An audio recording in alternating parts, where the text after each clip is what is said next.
الرؤوف الرحيم الصلاة والسلام عليك يا سيدي يا رسول الله وعلى آلك وأصحابك يا سيدي يا حبيب الله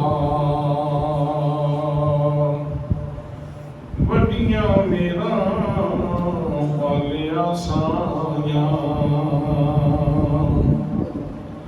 رب غریب نوازا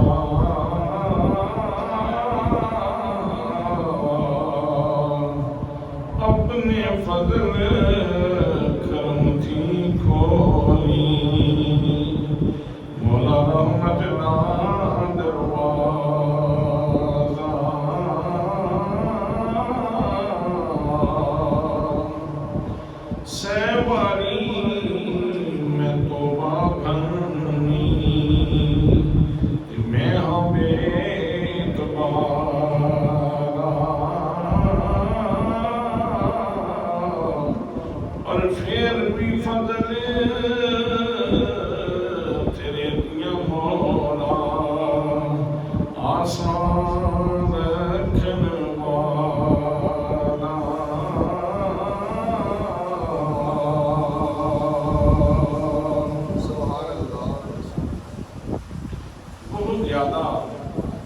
عزت و تعظیم و تکریم کے لائق میرے پیارے نبی صلی اللہ علیہ وآلہ وسلم کے پیارے غلاموں،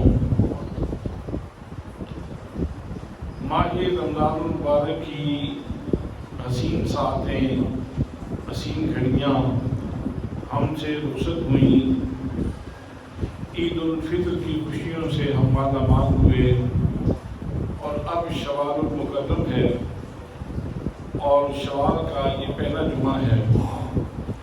اللہ کریم کے فضل سے ہم اللہ کے گھر میں حاضر ہیں اور آج کے خطبہ جمعہ المبارک میں جو چیز میں آپ کی خدمت پیش کرنا چاہ رہا ہوں وہ یہ ہے کہ ماہ رمضان سے ہم نے کیا سیکھا،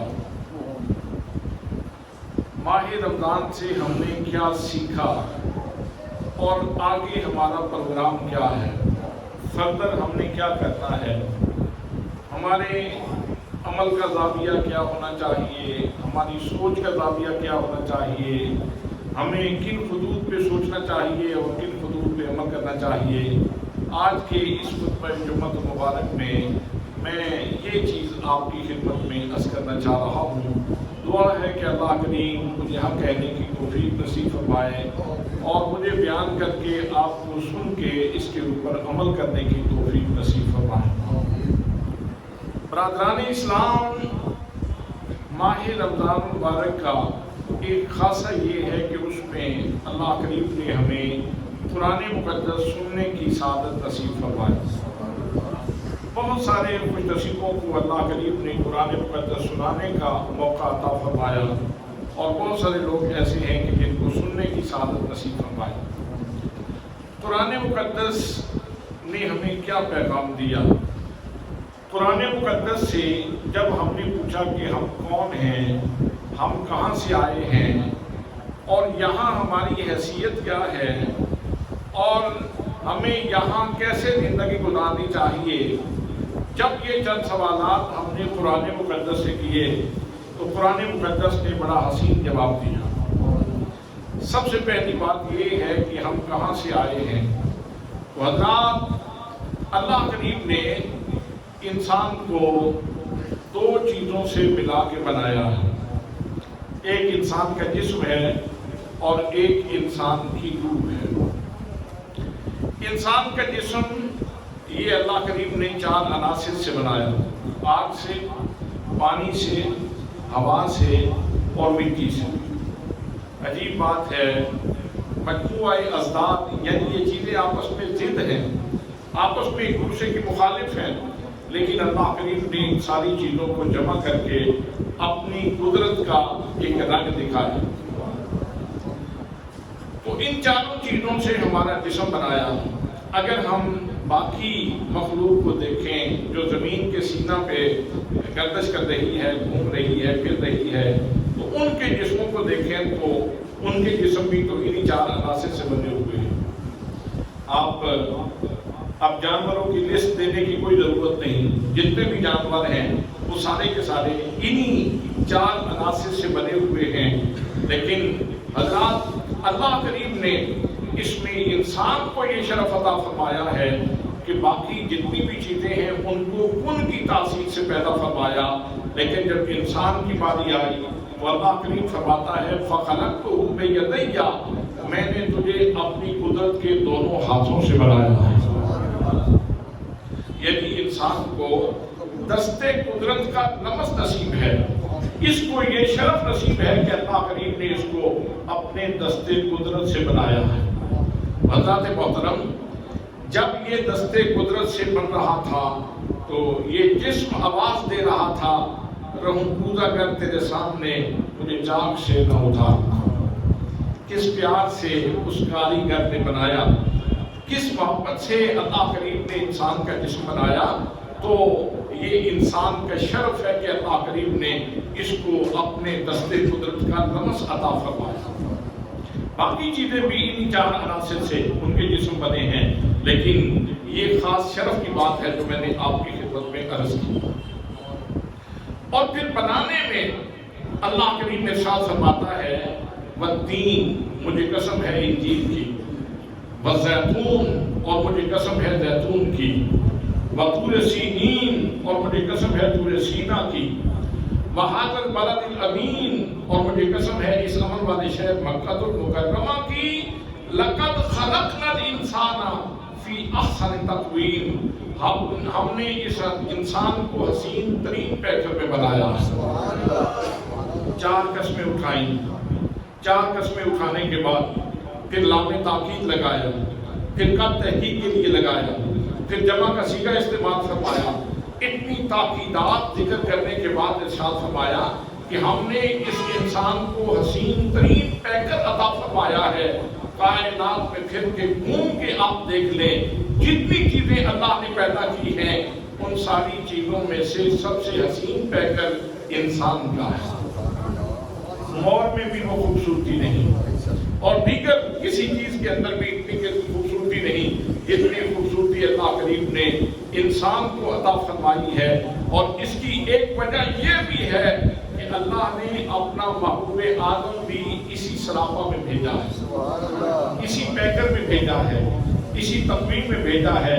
وہ اللہ کریم ارشاد فرماتا ہے کہ میں نے تجھے اپنے دستے قدرت سے بنایا، اور دستے قدرت سے بنانے کا حق ادا کر دیا کہ میں نے تجھے حسین ترین پیکر میں پیدا فرمایا۔ حضرات، پھر انسان کا جسم بنانے کے بعد اس کے اندر روح پھونکی، اور روح کہاں سے آئی ہے؟ روح کہاں سے آئی ہے؟ اللہ کریم خود ارشاد فرماتا ہے اپنے محبوب سے وَيَسْأَلُونَكَ عَنِ الرُّوحِ قُلِ الرُّوحُ مِنْ أَمْرِ رَبِّي، اے محبوب، یہ لوگ آپ سے روح کے بارے میں پوچھتے ہیں تو آپ ان سے فرما دیجیے کہ یہ امر ربی ہے، یہ حلیم کبریا سے آئی ہے، یہ حلیم ناز سے آئی ہے، یہ حلیم خاص سے آئی ہے۔ اور دوسرے مقام پہ اللہ کریم نے روح کے بارے میں ارشاد فرمایا وَنَفَخْتُ فِيهِ مِنْ رُوحِي، میں نے انسان کا پیکر بنانے کے بعد اس کے اندر اپنی روح پھونک دی۔ یہاں من یہ جزئیت کا نہیں ہے، بعضیت کا نہیں ہے، بلکہ من تشریفیہ ہے۔ یہاں انسان کی روح کا شرف بیان کیا جا رہا ہے کہ روح کہاں سے آئی ہے۔ حضرات، یہ آیت متشابہات میں سے ہے، اس کا میں ترجمہ کر سکتا ہوں، تشریح نہیں کر سکتا، بس اشاروں میں بات سمجھیے کہ روح کہاں سے آئی ہے۔ بلا تشبیہ بلا تمثیل، روح کہاں سے آئی ہے؟ روح خاص حلیم کبریا سے، حلیم ناز سے، حلیم الہ سے آئی ہے، اور جسم کو بنانے والے نے حق ادا کر دیا، نہ جسم کے اندر کوئی کمی چھوڑی اور نہ روح کے اندر کوئی کمی چھوڑی۔ اور پھر روح کو ایک طویل عرصہ اللہ نے اپنے قرب میں رکھا، اور اس کی پاتال میں، اس کی گہرائیوں میں اللہ نے اپنی محبت کا جوہر انڈیلا، اور محبت کا جوہر انڈیلنے کے بعد پھر انسانوں سے پوچھا الستو بربکم، کیا میں تمہارا رب نہیں ہوں؟ تو سب بیک ہو کے بولے قالوا بلا، کیوں نہیں، تو ہمارا رب ہے، ہم بندگی کریں گے تو تیری کریں گے، ہم سجدہ کریں گے تو تیرے سامنے کریں گے، ہم اپنے باتوں کو روشن کریں گے تو تیری بارگاہ کے سجدوں سے کریں گے، ہم تیری عبادت اور تیری اطاعت کریں گے۔ حضرات محترم، یہ پیار کی بولی وہاں سب لوگوں نے بولی۔ تو اب یہ دونوں چیزیں آپ ذرا ملاحظہ فرمائیں۔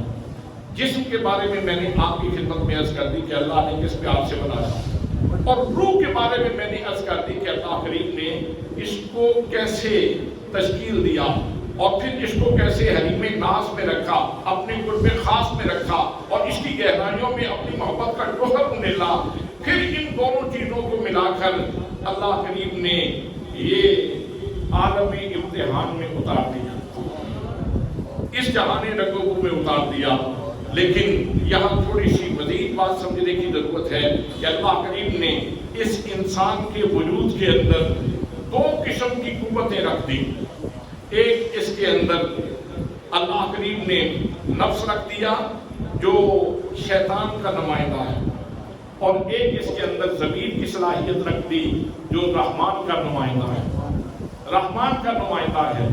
یہ دونوں چیزیں بھی رکھ دی، اور ساتھ ہی ساتھ یہ جو انسان کا نفس ہے اس کے اندر اصلاح پذیری کی صلاحیت رکھ دی کہ اب تیرے ذمے یہ ہے۔ پروردگار عالم ارشاد فرماتا ہے وَهَدَيْنَاهُ النَّجْدَيْنِ، ہم نے اس انسان کے لیے دونوں راستے وعدے کر دیے، دونوں راستے وعدے کر دیے، ہدایت کا راستہ بھی دکھا دیا، گمراہی کا راستہ بھی دکھا دیا، اور اس کے لیے بھی اہتمام یہ کیا کہ ایسے لوگ بھیجے جو اجنبی نہیں تھے بلکہ انسانوں میں سے جو سب سے زیادہ شان والی ہستیاں تھیں ان کو یہ فرائض سونپے گئے۔ جتنی انبیاء کرام تشریف لائے، 1,24,000 یکم و بیش انبیاء کرام تشریف لائے، تو ان کے ذمے یہ تھا کہ وہ لوگوں کو دونوں قسم کے راستے بتلا دیں، انہیں بتا دیں کہ خیر کا راستہ یہ ہے اور شر کا راستہ یہ ہے، تم اس راستے پہ چلو گے تو جنت تمہارا استحقاق بنے گا، اور اگر اس راستے پہ چلو گے تو جہنم کے حقدار ٹھہرائے جاؤ گے۔ حضرات محترم، وہ نفوس قدسیہ وہ آئے اور انہوں نے انتہائی اخلاص کے ساتھ، انتہائی محنت کے ساتھ انہوں نے یہ فریضہ ادا کیا۔ انہوں نے اپنے فرائض منصبی میں کسی قسم کی کمی نہیں چھوڑی، کسی قسم کی کمی نہیں کی، کسی قسم کی کوتاہی نہیں کی، بلکہ وہ معصوم عن الخطا تھے، اور انہوں نے اپنے فریضے ادا کرنے میں کسی قسم کی کمی نہیں چھوڑی۔ حضرات محترم، پھر انسان کو جب یہ ساری چیزیں عطا فرما دی تو اب فرمایا کہ یہ جو تیرا نفس ہے اس کے اندر یہ ایسا نہیں ہے کہ یہ منہ اور گھوڑا ہو اور اس کی اصلاح نہ کی جا سکتی ہو، بلکہ یہ ایسی چیز میں نے تیرے اندر رکھی ہے کہ اس کے اندر اصلاح پذیری کی صلاحیت موجود ہے، اور تم نے نور نبوت سے، نبوت کے فیضان سے تم نے اس کی اصلاح کرنی ہے اور اس کو صحیح راستے پہ ڈالنا ہے۔ جیسے تم کتے کو سکھلا لیتے ہو، جیسے تم شیر کو اس کی تربیت کر لیتے ہو، جیسے تم گھوڑے کی تربیت کر لیتے ہو، جیسے تم دیگر جانوروں کی تربیت کر لیتے ہو، یہ جو تمہارے اندر میں نے نفس رکھا ہے اس کے اندر بھی یہ صلاحیت موجود ہے کہ یہ اصلاح کو قبول کرتا ہے۔ اب تمہارے ذمہ یہ ہے کہ تم نے اس کے اوپر محنت کرنی ہے اور اس کو پاک کرنا ہے۔ شیطان کوشش کرے گا کہ اس کو اپنا کھلونا بنا اور اس کو اپنا کھلونا بنا کر تمہارے اوپر اس کو نافذ کر دے، لیکن تم نے کوشش کرنی ہے جو نبوت کا نور تمہیں نصیب ہوا، جو ہدایت تمہیں اللہ کے پیغمبر سے حاصل ہوئی، جو ہدایت تمہیں اللہ کے قرآن سے حاصل ہوئی، اس کے نور سے تم نے اس کی اصلاح کرنی ہے۔ پروردگار عالم نے قرآن مقدس میں ارشاد فرمایا قد افلح من زکاھا، جس نے اپنے نفس کو پاک کر دیا، جس نے اس کی پاکیزگی کا اہتمام کر دیا، تو وہ دونوں جہانوں میں کامیاب ہو گیا، وہ دونوں جہانوں میں کامیاب ہو گیا۔ تو حضرات محترم، اب جسم بنانے والے نے اس میں کمی نہیں چھوڑی، کمال بنا دیا، اور روح عطا فرمانے والے نے کمال کا تحفہ عطا فرما دیا.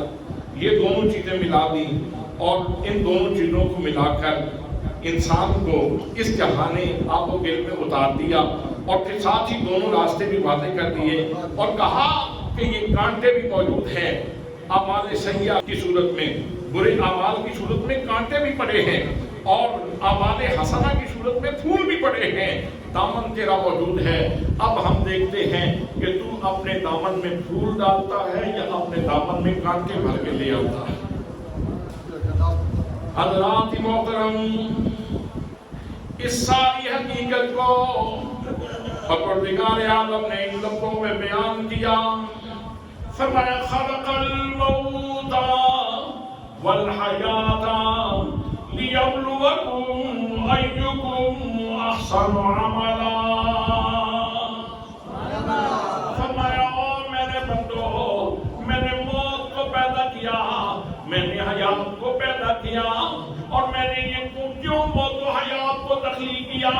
فرمایا ہم چاہتے یہ ہیں کہ ہم تمہارا امتحان لیں, ہم تمہاری آزمائش کرنا چاہتے ہیں, ہم دیکھنا چاہتے ہیں کہ تم میں سے ہماری بارگاہ میں آنے کے لیے تیاری کون سی کرتا ہے, اس نے عمل کون لے کے آتا ہے.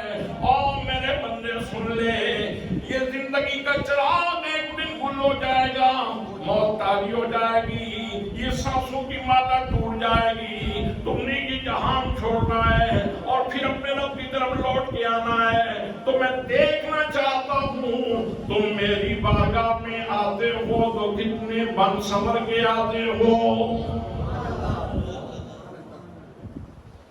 تو فرمایا خلق الموت والحیات لیبلوکم, تاکہ ہم تمہیں آزمائیں, تاکہ ہم تمہیں آزمائیں.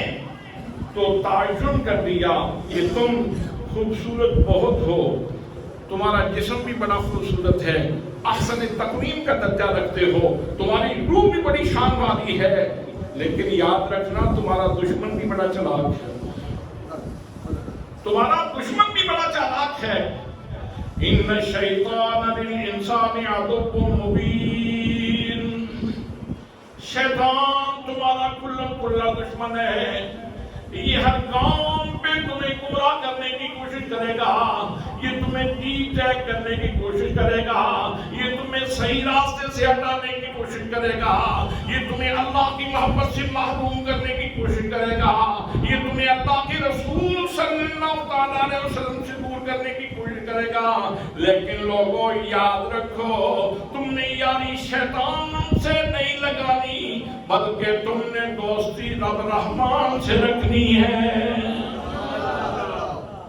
تم نے اپنی دوستی کا جو پیمان ہے وہ اپنے رب سے رکھنا ہے. حضرات محترم, دوسرے مقام پہ اللہ کریم نے ارشاد فرمایا وَلَنَبْلُوَنَّكُمْ بِشَيْءٍ مِّنَ الْخَوْفِ وَالْجُوعِ وَنَقْصٍ مِّنَ الْأَمْوَالِ وَالْأَنفُسِ وَالثَّمَرَاتِ.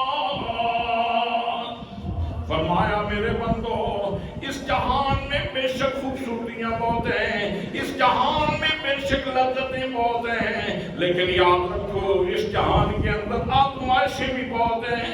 ہم تمہیں آزمائیں گے بِشَيْءٍ مِّنَ الْخَوْفِ, خوف دے کے آزمائیں گے, وَالْجُوعِ بھوک دے کے آزمائیں گے, وَنَقْصٍ مِّنَ الْأَمْوَالِ مالوں میں کمی کر کے آزمائیں گے, وَالْأَنفُسِ جانوں میں کمی کر کے آزمائیں گے, وَالثَّمَرَاتِ پھلوں میں کمی کر کے آزمائیں گے.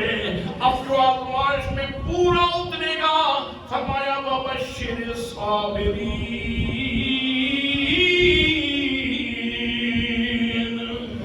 فرمایا میرے پیارے محبوب, جو جادہ مستقیم پہ گامزن رہا, جو سیدھے راستے پہ ڈٹا رہا, جس نے حق کا دامن نہ چھوڑا, جس نے اپنے رب کی رضا کو پیش نظر رکھا, فرمائے میری پیارے محبوب گرامی, ایسے لوگوں کو میری طرف سے خوشخبری سنا دیجیے.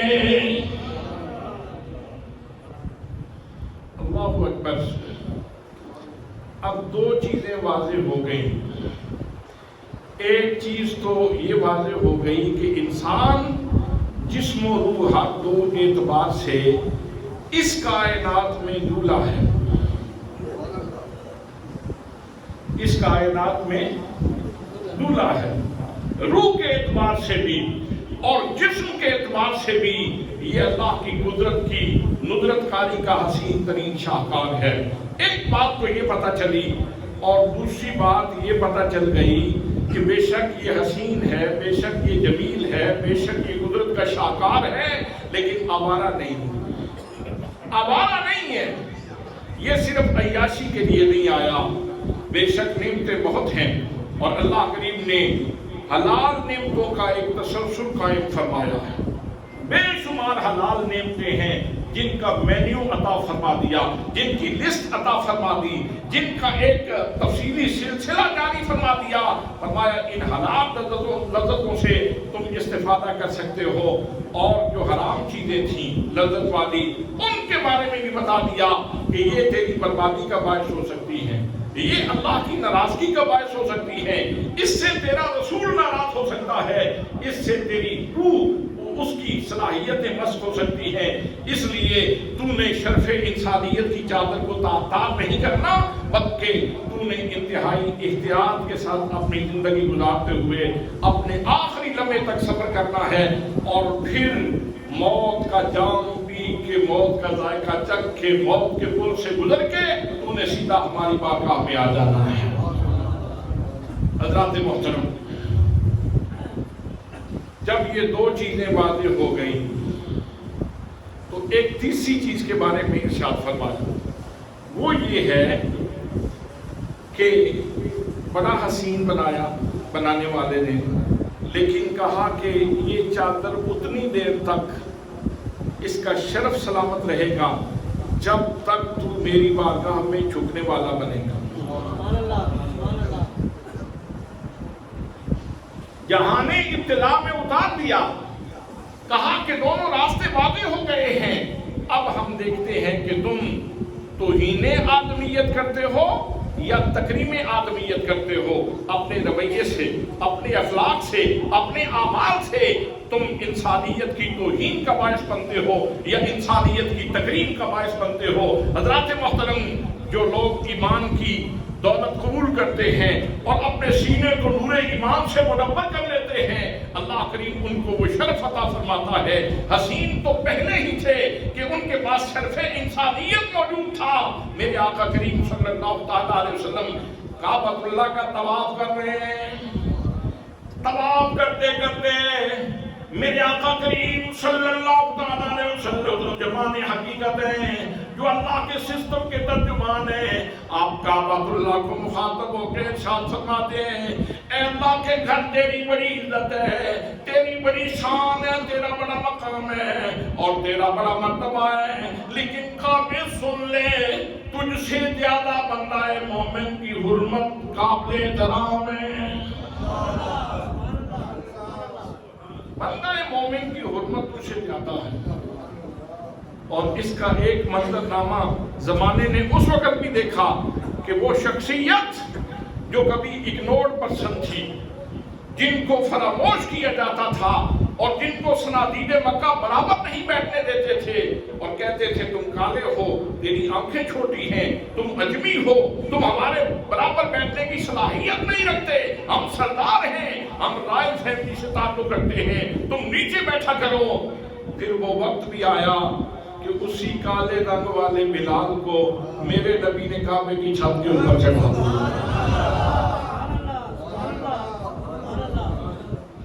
بلال کعبے کی چھت کے اوپر کھڑے تھے اور کہہ رہے تھے، جسے مل گیا کملی والے کا دامن،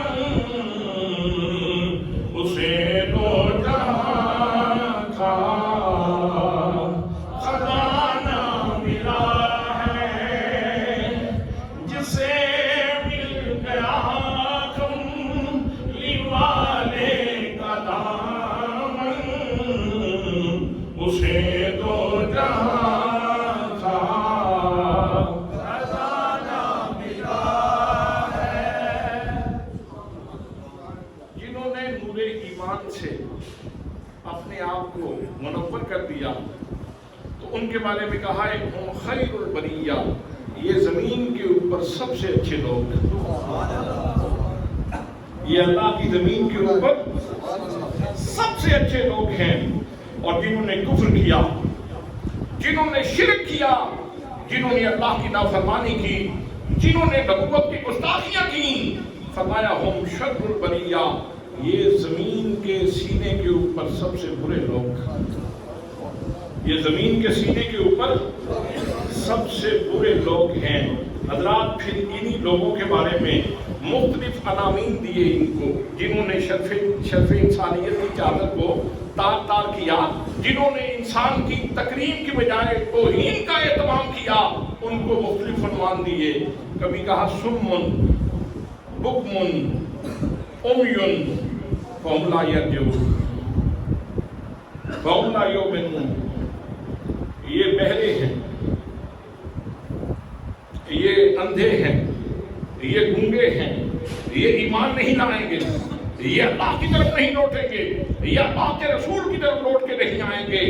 کبھی ان کے بارے میں کہا من کان فی ھذہ اعمی وہو فی الآخرۃ اعمی، جو اس جہان میں اندھا بنا رہا، ہر چیز واضح ہونے کے باوجود، جس کے سامنے صبح و شام قرآن پاک کی تلاوت ہوتی رہی، نبی کریم صلی اللہ تعالیٰ علیہ وسلم اپنے معجزات دکھاتے رہے، نبی کی شانیں عیاں ہوتی رہی، نبی کے مقام واضح ہوتے رہے، اور پھر بھی اس نے ہدایت کو سینے سے نہیں لگایا، تو فرمایا جو اس جہان میں اندھا ہے وہ اگلے جہان بھی اندھا ہی ہوگا۔ حضرات محترم، توہین آدمیت کرنے والوں کے لیے اللہ کریم نے جو ٹائٹل دیے، کہیں ارشاد فرمایا اولئک کالانعام بل ہم اضل، فرمایا یہ تو جانوروں کی طرح ہیں، بلکہ جانوروں سے بھی گئے گزرے۔ حالانکہ دیکھنے میں تو سراپا تو وہی ہے جو انسان کا ہے، بھئی حجولہ تو وہی ہے جو انسان کا ہے، ڈھانچہ تو وہی ہے جو انسان کا ہے، اور اسی انسان کو تو کہا گیا تھا والتین، مجھے انجیر کی قسم، والزیتون، مجھے زیتون کی قسم، وطور سینین، اور مجھے طور سینا کی قسم، وہذا البلد الامین، اور اس امن والے شہر مکہ المکرمہ کی قسم، لقد خلقنا الانسان فی احسن تقویم، آپ نے اس انسان کو حسین ترین پیکر میں بنایا ہے۔ اسی کے بارے میں کہا گیا تھا، لیکن اسی کے بارے میں کہا جا رہا ہے یہ تو جانوروں سے بھی گئے گزرے ہیں۔ یعنی اس کا مطلب یہ ہوا کہ جنہوں نے اللہ کی توحید کو، نبی مقدم صلی اللہ تعالیٰ علیہ وسلم کی رسالت کو، اور آقا کریم صلی اللہ تعالیٰ علیہ وسلم کے پیغام کو قبول نہیں کیا، تو گویا اس نے باوجود اس کے کہ اس کے جسم کے اوپر لباس انسانیت کا موجود ہے، لیکن اس نے اس لباس کا احترام نہیں کیا، اکرام نہیں کیا، اس نے اس لباس کی توہین کر دی ہے۔ اس کو تکریم کرنی چاہیے تھی۔ یہ سراپا ملا، جس سراپے کو اللہ نے اپنے دستے قدرت سے بنایا، اسے چاہیے تھا کہ یہ سجدے پہ سجدہ کرتا، یہ ذوق کے سجدے کرتا، یہ اپنی آنکھوں سے آنسو بہاتا، یہ اپنے سینے میں اس کے پیار کا چراغ جلاتا، یہ اس کو یاد کرتا، اس کی یاد کی شمع جلاتا، چاہیے تو یہ تھا، لیکن اس نے نافرمانیاں کرنا شروع کر دی اور شرک و کفر کا ارتکاب کیا، نفاق کی دلدل میں پھنس گیا۔ اب اس نے کیا کیا ہے؟ اولئک کالانعام، یہ لوگ جانوروں کی طرح ہیں، بل ہم اضل، بلکہ جانوروں سے بھی گئے گزرے ہیں، جانوروں سے بھی گئے گزرے ہیں۔ اور ایک دفعہ اس کا پریکٹیکل بھی ہو گیا، یہ تو تھیوری کے الفاظ تھے، ایک دفعہ پریکٹیکل بھی ہو گیا۔ جب حضرت نوح علیہ السلام نے دعا مانگی تھی، یا اللہ یہ ظالم نہیں مانتے، میں نے 950 سال دعوت دی ہے، پیغام پہنچایا ہے، لیکن یہ تسلیم نہیں کرتے، تو اس وقت اللہ نے فرمایا کہ عنقریب عذاب آئے گا، تم کشتی بنا لو۔ کشتی بنا دی گئی، اختصار کرتا ہوں، کشتی بنا دی گئی۔ اب اللہ کریم نے ارشاد فرمایا کہ ہر چیز کا جوڑا جوڑا سوار کرو۔ کتے کا جوڑا تو سوار ہو گیا، خنزیر کا جوڑا تو سوار ہو گیا.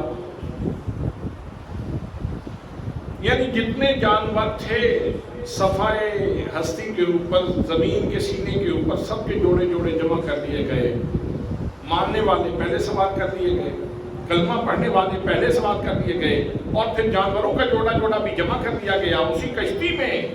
لیکن جو نہ ماننے والے تھے، چاہے ان کا بیٹا تھا، اس کشتی میں سوار نہیں ہو سکا. اس کشتی میں سوار نہیں ہو سکا. یعنی سفینہ نوح میں گنجائش نہیں ہے کافر کی، سفینہ نوح میں گنجائش نہیں ہے منافق کی، سفینہ نوح میں گنجائش نہیں ہے مشرک کی. حضرات محترم، یہاں سے پتہ یہ چلتا ہے کہ اللہ نے انسان کو بنایا تو بڑا خوبصورت ہے، جسم بھی کمال کا ہے، روح بھی کمال کی ہے، لیکن جو اپنے اس شرف انسانیت کی حفاظت نہیں کر پاتا وہ بہت گہرائی میں جا پڑتا ہے، وہ بہت گہرائی میں جا گرتا ہے. اس لیے انسان کو چاہیے کہ یہ اپنے اس شرف کی حفاظت کرے. اور اللہ نے فرمایا کہ تم اس جہان میں عیاشی کے لیے نہیں آئے بلکہ تم امتحان کے لیے آئے. اب امتحان کا تصور دینے کے بعد پھر فرمایا سنو نگران کون ہے. اللہ کریم قرآن مقدس میں جا بجا ارشاد فرماتا ہے، کہیں ارشاد فرمایا اللہ کریم علیم ہے، کہیں فرمایا اللہ کریم خبیر ہے، کہیں فرمایا اللہ کریم سمیع سننے والا ہے، کہیں فرمایا دیکھنے والا ہے، کہیں فرمایا جاننے والا ہے، کہیں فرمایا واللہ بصیر بما یعملون، جو کچھ یہ کرتوت کر رہے ہیں اللہ کریم دیکھنے والا ہے. کہیں فرمایا کہ اللہ کریم باخبر ہے، کہیں فرمایا وَهُوَ مَعَكُمْ أَيْنَمَا كُنتُمْ. اور میرے بندو غفلت میں نہ پڑنا، یہ نہ سمجھنا کہ اب میں 7ویں کوٹری میں چلا گیا ہوں تو مجھے کوئی دیکھنے والا نہیں، بلکہ سن لو تم جہاں بھی چلے جاؤ گے اللہ تمہارے ساتھ موجود ہے. وَهُوَ مَعَكُمْ أَيْنَمَا كُنتُمْ، تم جہاں بھی ہو اللہ تمہارے ساتھ ساتھ ہے. پھر یہاں تک ارشاد فرما دیا، فرمایا وَنَحْنُ أَقْرَبُ إِلَيْهِ مِنْ حَبْلِ الْوَرِيدِ. فرمایا میں تمہاری شارک سے بھی قریب ہوں، بلکہ جمع کی ضمیر استعمال فرمائی، فرمایا ہم تمہاری شارک سے بھی زیادہ قریب ہیں. حضرات محترم، وہ ہستی جو شارک سے بھی قریب ہے وہ کتنی قریب ہوگی. اب یہاں تصوف کی ایک بات بھی عرض کر دوں، اہل تصوف یہاں جھومتے ہیں. اہل تصوف اللہ کے بندے، پیار کرنے والے، محبت کرنے والے، الفت نگر کے باسی، پیار کی دنیا میں بسنے والے، رات کو اٹھ کے آنسو بہانے والے، اپنے رب کی یاد میں تڑپنے والے، وہ اس سے وصال کی لذت لیتے ہیں. شکر ہے میں جدا نہیں ہوں، میرا دوست میرے ساتھ ہے. وہ کہتے ہیں نحنو اقرب کہندہ وہ ویڑے ساڈے آیا. نحنو اقرب کہندہ وہ ویڑے ساڈے آیا. حبل برید کی سیک بچھا کے میرے اندر ڈیرا لایا. شکر ہے کہ مجھ سے دور نہیں ہے، شکر ہے کہ میں اس سے دور نہیں ہوں، شکر ہے کہ مجھے وصال کی نظر سے مالا مال کیا جا رہا ہے. اہل تصوف تو اس آیت سے لذت کشی کرتے ہیں اور اس سے وصال جو ہے اس کا تصور لیتے ہیں کہ شکر ہے میرے مالک نے مجھے دور نہیں کیا. اور وہ تو جب جسم بن رہا تھا انسان کا تو میں نے پہلے عرض کیا کہ جسم بول رہا تھا بندہ مومن کا، رہوں کوزہ گر تیرے سامنے انہیں چاک سے نہ اتار. رہوں کوزہ گر تیرے سامنے مجھے چاک سے نہ اتارنا. حضرات محترم، آمدم بصر مطلب میں اس کر رہا تھا کہ اللہ کریم نے قرآن مقدس میں دوسری آیت، تیسری آیت، چوتھی آیت اس مقام پہ پھر جھنجھوڑا. میں دیکھ رہا ہوں، میں سن رہا ہوں، میں دیکھ رہا ہوں، میں جان رہا ہوں، میں تمہارے کرتوتوں سے واقف ہوں، میں تمہاری شارک سے بھی قریب ہوں، میں تمہارے بالکل قریب ہوں. یہ بار بار تصور دیا تاکہ بندہ مومن غفلت سے بچ جائے۔ پورا مہینہ ہم نے قرآن پاک سنا ہے، تو کیا کبھی شعور پہ دستک ہوئی؟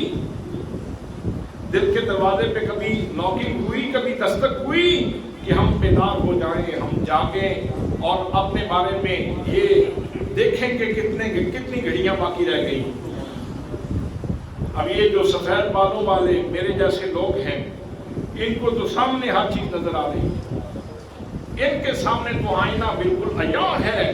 یہ تو نہیں پتا کہ پہلے کس نے چلے جانا ہے، لیکن ایک نظام ہے اللہ کریم کا، ایک قدرت کا نظام ہے۔ اس نظام کے تحت تو آئینہ سامنے ہے کہ جانے کی تیاری کرو، اب سامان باندھ لو، اب تیاری کرو، سائیں کا پیغام آنے والا ہے، سائیں کا قاصد آنے والا ہے، اپنے جانے کی تیاری کر لو۔ تو حضرات محترم، ماہ رمضان میں قرآن مقدس کی تلاوت نے ہمیں یہ میسج دیا کہ اللہ تمہیں دیکھ رہا ہے، اللہ تمہیں دیکھ رہا ہے۔ اب اس میں ماہ رمضان میں نمازیں بھی بڑھ جاتی ہیں۔ عام حالات میں ہم 17 رکعتیں پڑھتے ہیں عشاء کی، تو ماہ رمضان میں تراویح بھی ساتھ شامل ہو جاتی ہے، اور پڑھنے والے لذت لے لے کے قرآن پاک کی تلاوت کرتے ہیں، سننے والے بڑی لذت کے ساتھ سنتے ہیں۔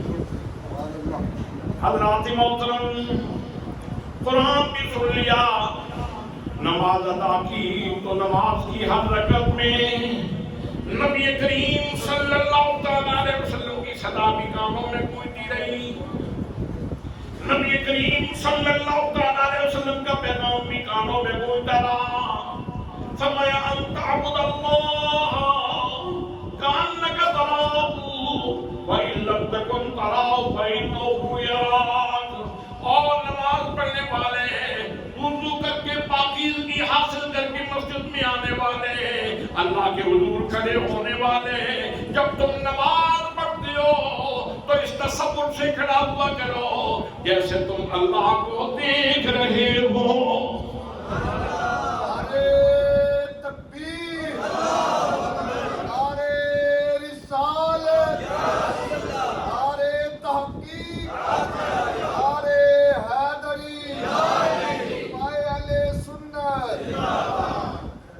ویسے توجہ کریں تو کتنا حسین سفر شوق ہے۔ ہر رکعت میں بندہ اس نیت سے کھڑا ہو کہ میں اسے دیکھنے کی کوشش کروں۔ کیا حسین سفر شوق ہے، کیا ذوق کی اعلیٰ ترین بلندی پہ بندہ چلا جاتا ہے جب نماز شروع کرتا ہے کہ میں اسے دیکھنا چاہتا ہوں، میں اسے دیکھنا چاہتا ہوں۔ اگر کوئی سوغات نصیب ہو جائے تو سبحان اللہ، اور اگر سوغات محبت نصیب نہ ہو تو طلب تو موجود ہے، آرزو تو موجود ہے، جستجو تو موجود ہے۔ وہاں کھڑے ہو کے یہ کہہ تو سکتے ہو، تجھے کیا بتاؤں میرے دلربا، تیرے سامنے میرا حال ہے، تیری ایک نظر کی بات ہے، میری زندگی کا سوال ہے، تیری ایک نظر کی بات ہے، میری زندگی کا سوال ہے۔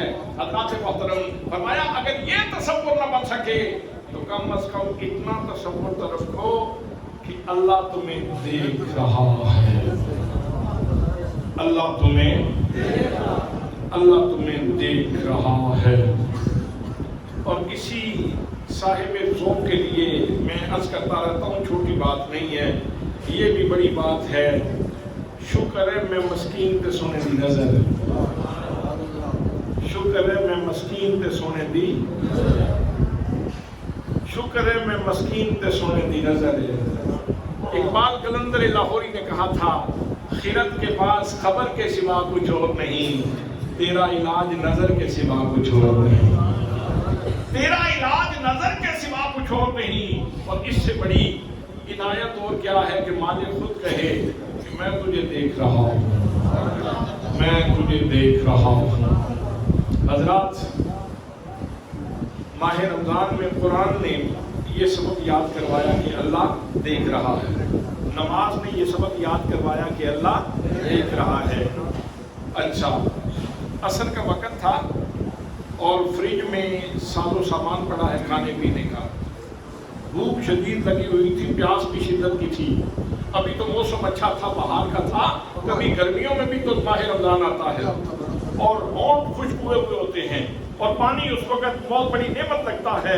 ایسے حالات میں بھی بندہ مومن کے پاس فری پڑا ہے اور مشروبات اس کے اندر پڑے ہیں اور بندہ بند کمرے میں ہے اور دیکھنے والا اور کوئی نہیں، پھر بھی جتنی دیر تک روزہ نہیں کھلتا ہاتھ فریج کی طرف نہیں جاتا.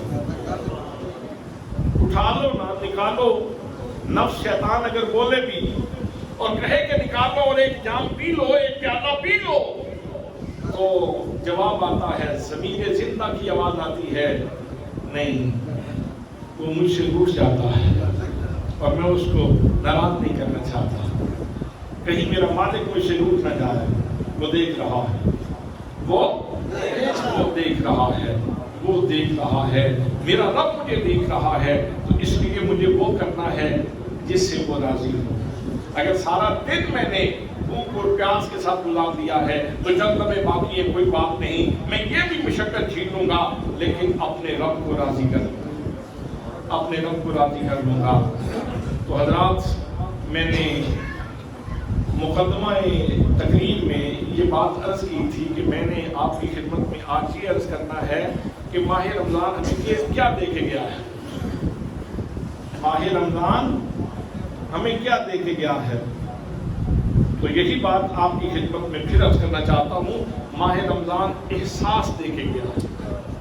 ماہ رمضان احساس دے کے گیا ہے، میزان دے کے گیا ہے، ایک پیمانہ دے کے گیا ہے، ایک سوچنے کا زاویہ دے کے گیا ہے، ایک سمجھنے کی صلاحیت دے کے گیا ہے، قرآن کا ایک نور دے کے گیا ہے، خدا کا ایک پیغام دے کے گیا ہے.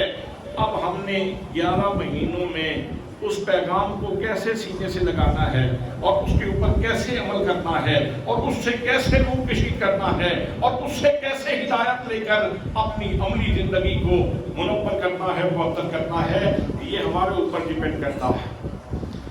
آخری بات، وقت ختم ہو رہا ہے. یہ تو ایک نگرانی کا میں نے بیان کیا، ابھی صرف ایک نگرانی کا. اور بھی نگرانی کی قسمیں ہیں جو اللہ نے ہمیں عطا فرمائی ہیں کہ تم جہانی اطلاع میں ہو اور تمہارا نگران کون ہے؟ سب سے پہلے تمہارا نگران میں ہوں. اللہ فرماتا ہے کہ سب سے پہلے میں تمہاری نگرانی کرنے والا ہوں. حضرات، میرے آقا نے جس اندھیرے میں چراغ جلایا تھا، آپ سب کے سامنے واضح ہے. کون سی وہ خامی تھی جو اس سماج میں موجود نہیں تھی؟ کون سا وہ گناہ تھا جو اس سماج میں موجود نہیں تھا، اس سوسائٹی میں موجود نہیں تھا، اس معاشرے میں وہ کون سی خرابی تھی جو موجود نہیں تھی؟ اور جب میرے آقا نے ہدایت کا چراغ جلایا تو پھر روشنی کیسے ہوئی؟ پھر جلانا کیسے ہوا؟ آج بھی جب ہم تصور کرتے ہیں تو بے شک آپ تھکے ہوئے ہیں، پھر بھی سبحان اللہ نکل جاتی ہے.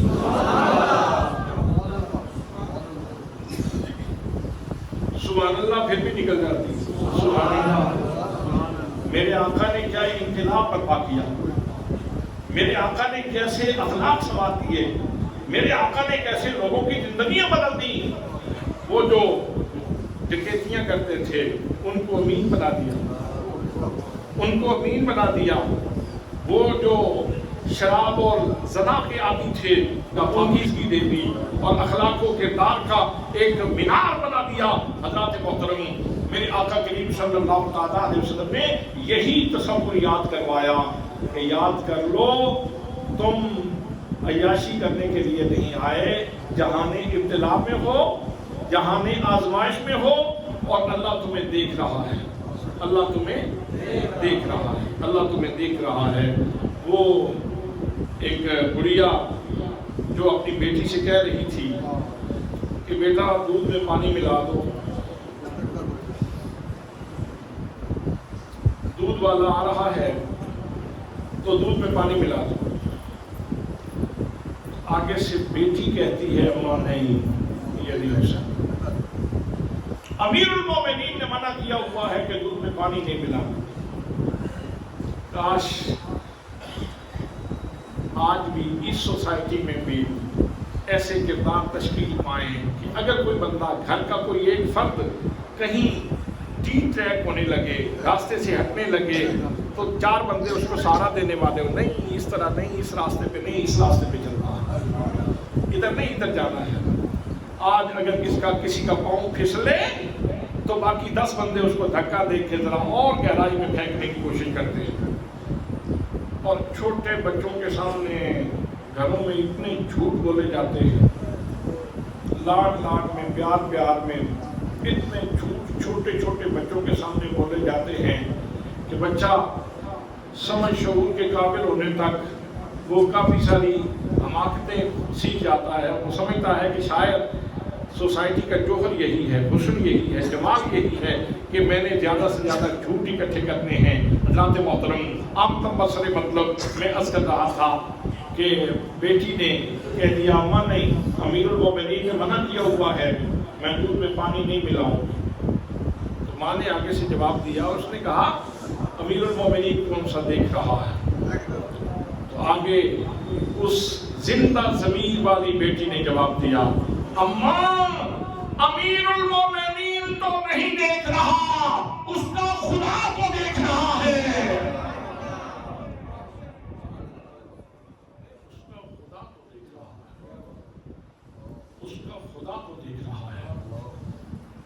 خدا تو دیکھ رہا ہے۔ حضرات محترم، آج بھی اس سوسائٹی کے لیے بھی، آج کے سماج کے لیے بھی، آج کے معاشرے کے لیے بھی، اس کے حسن کے لیے بھی، اس کے جمال کے لیے بھی، اس کی خوبصورتی کے لیے بھی یہی نسخہ ہے، یہی نسخہ ہے۔ اگر یہ نسخہ آج بھی نافذ ہو جائے تو سوسائٹی پاک ہو سکتی ہے، اور یہ وہ تحفہ ہے جو ابھی ماہ رمضان ہمیں دے کے گیا ہے۔ اب 11 مہینوں میں ہم نے اس کے ساتھ کیا سلوک کرنا ہے، ہم نے کیسے روشنی کشید کرنی ہے، ہم نے کیسے اس سے خوشبو لینی ہے، یہ ہمارے اوپر ڈیپینڈ کرتا ہے۔ اللہ کریم ہمیں عمل کی توفیق نصیب فرمائے۔ وما علیہ الا البلاغ المبین۔